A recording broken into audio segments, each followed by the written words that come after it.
à cette nouvelle édition du Journal des Sports sur Wallage 24, l'émission qui parle mieux du football africain et européen. Je suis toujours avec mon consultant de tous les jours, mon consultant éternel, M. Madoualeni. Bonjour, M. Madoualeni. Bonjour, M. Hospice, comment vous allez? Je vais très bien. Vous avez bien passé la semaine, j'espère.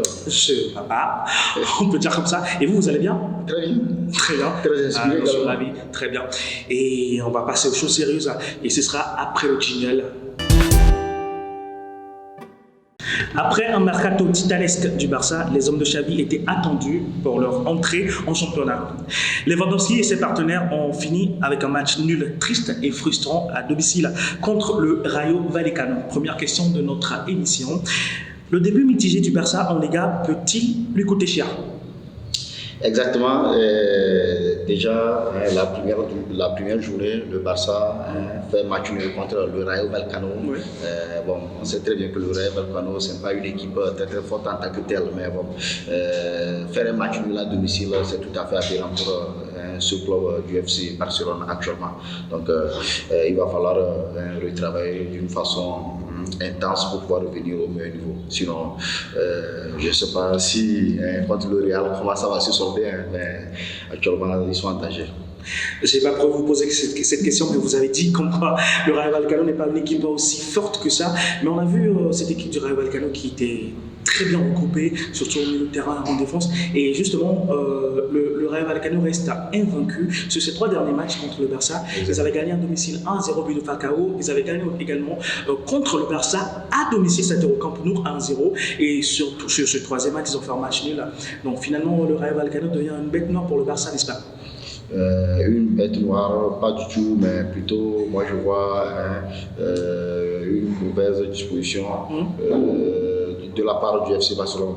Parce que faire un match nul à domicile contre le Rayo Vallecano, moi je dis, c'est une défaite totale.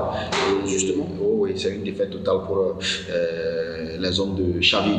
Justement. Donc, il va falloir retravailler dur pour revenir au meilleur niveau. Justement, pour une équipe qui prétend aller très loin au championnat et en Ligue des Champions. Et on a vu dans le match qu'il y a déjà Araujo qui est défenseur central de prédilection de nature, mais il est mis sur le côté droit, donc ça veut dire qu'il y a un déficit sur le côté droit, donc c'est un côté droit qui est faible justement.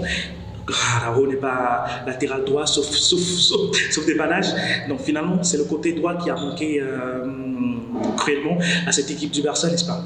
On ne peut pas pointer du doigt immédiatement le côté droit du FC Barcelone, mais plutôt de l'équipe en général.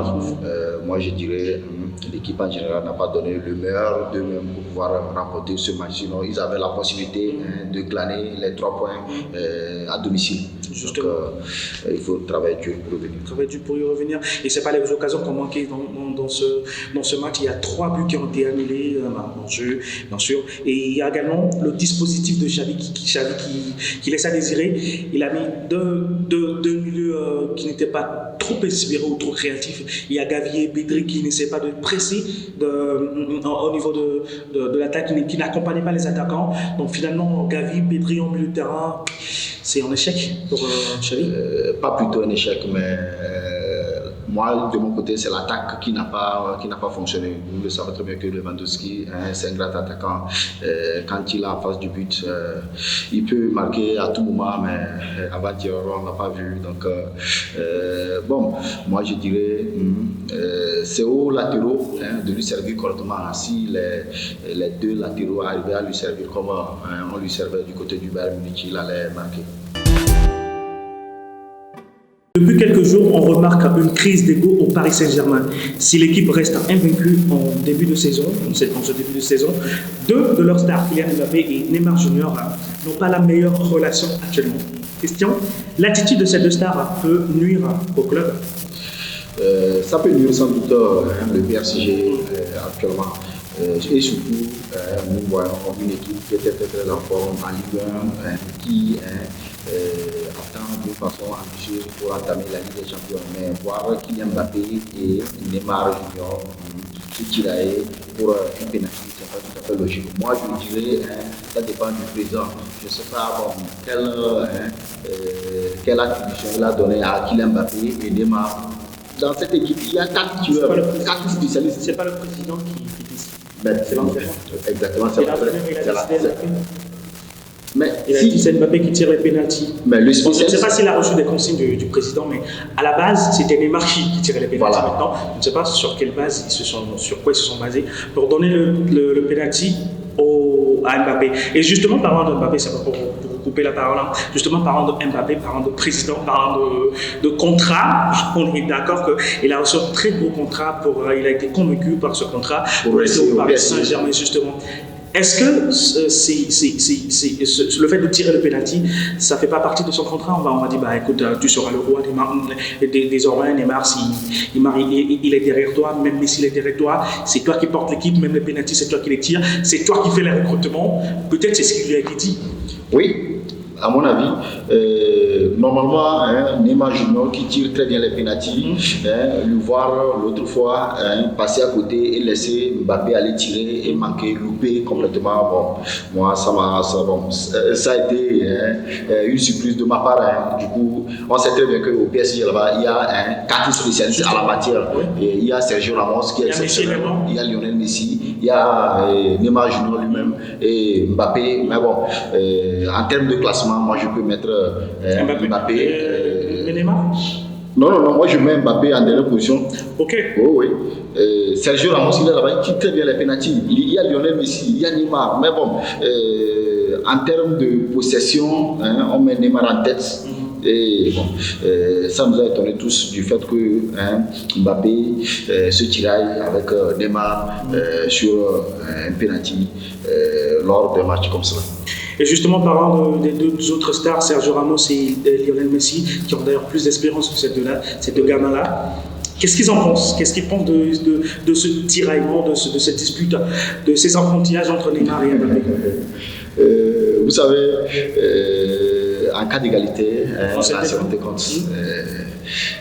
Lionel Messi, il a vécu et il a gagné des titres pareils pour Sergio Ramos, donc ils n'ont pas besoin d'aller se tirailler pour un penalty. Non, ils n'ont pas besoin de ça pour marquer un but. Lionel Messi, lui, bon, sur n'importe quelle action, lui, il est capable de marquer. Donc, lui n'attend pas un penalty pour aller marquer. Donc, sur ce, moi, j'exhorte le coach. C'est à lui, Christophe Galtier, d'éteindre ce feu au Paris Saint-Germain pour pouvoir retrouver leur meilleur niveau. Ouais. Pour pouvoir éteindre ce feu finalement, ou pouvoir arrêter cet incendie, il ne faudrait-il pas séparer les deux? Parce qu'on aurait appris comme quoi Neymar était sur le marché, le PSG voulait s'en débarrasser, mais finalement il a commencé une très grosse saison, donc je ne pense plus que le Paris Saint-Germain veuille se séparer de lui, mais le mieux c'est pas de laisser Neymar évoluer ailleurs. Non, laisser Neymar évoluer ailleurs, ça ce n'est pas la bonne option. Mais plutôt, il faut créer une cohésion entre eux, il faut une entente entre ces 3 attaquants, comme cela, on peut voir le PSG conquérir l'Europe. Ce qui est très très très difficile d'arriver, ce qui est voire improbable, mais on espère voir le PSG revenir au sommet du football européen comme en 2020, au semi-sommet, au demi-sommet. On retrouve tout de suite la régie pour le jingle. 2 matchs nuls en autant de rencontres en première ligue anglaise. Liverpool compte déjà 4 points de retard sur Manchester City et reste sur 0 victoire en championnat en ce début de saison. La question, qu'arrive-t-il à Liverpool?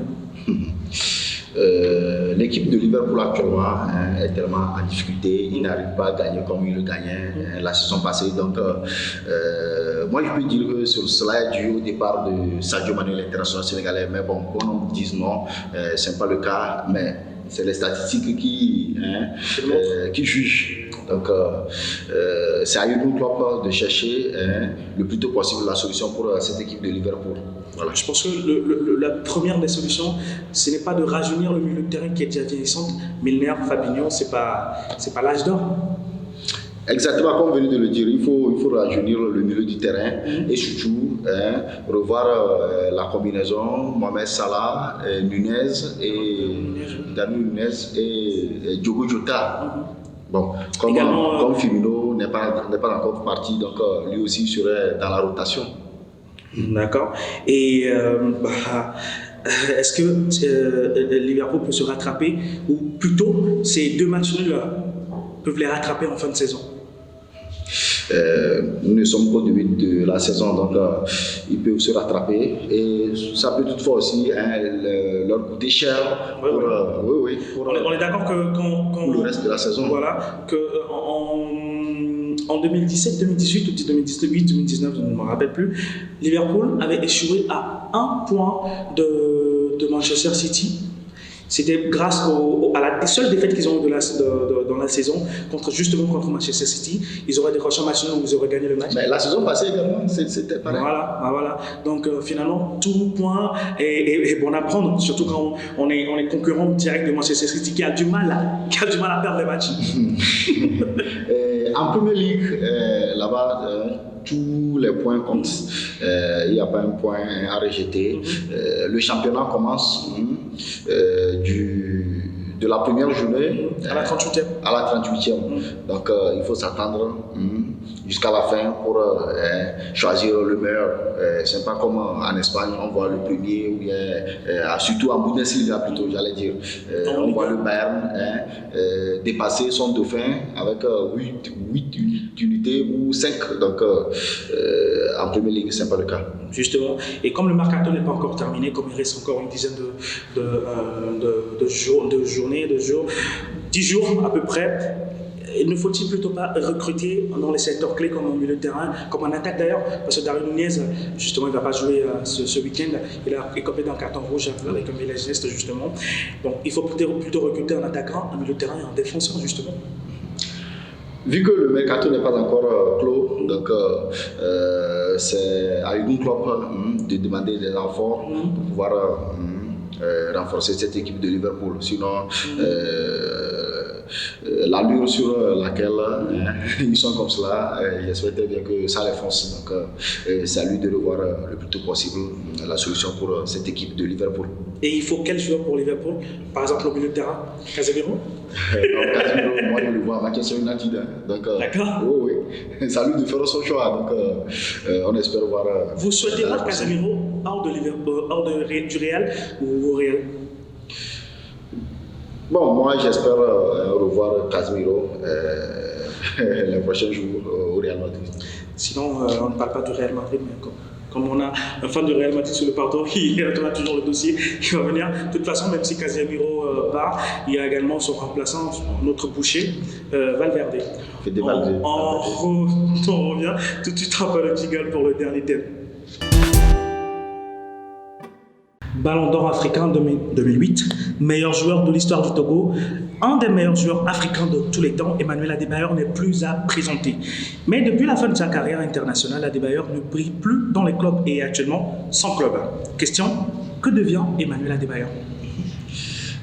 Emmanuel Adebayor, il a occupé un poste exceptionnel dans sa carrière? Oui, actuellement dans la CAF. Il est actuellement dans le comité. Ambassadeur? Non, dans le comité de développement de la CAF. Oui, actuellement. Donc, c'est le capitaine emblématique des éperviers du Togo. Et il a beaucoup fait pour cette équipe du Togo. Et il mérite d'une façon fabuleuse ce poste. D'accord. Mais moi, je parle sur le terrain, pardon. Techniquement, il n'a pas fini sa carrière. Certes, il a mis un terme à sa carrière avec le Togo, mais il n'a pas mis fin à sa carrière en tant que joueur international. Certes, pour le moment, il n'a pas encore dit d'une façon officielle, oui, d'une façon officielle sa démission ou l'arrêt à l'équipe nationale comme internationale. Donc, on attend voir. Mais vu ses sorties, on sent très bien que Emmanuel Adebayor, il aimerait travailler avec la CAF et raison pour laquelle on l'a attribué ce poste. D'accord. Et on a appris qu'il a été viré du stade dans son propre pays. On n'a pas voulu qu'il rentre dans le stade, qu'il rencontre les joueurs, tout ça. Et qu'est-ce qui se passe exactement avec les Togolais? Du fait qu'on l'a viré sur le terrain, moi je pense très bien que c'est un problème interne. C'est un problème interne entre lui et sa fédération Non, le sous-coach Serge Akapo. Oui. Serge Akapo, oui, le petit manager. Le team manager.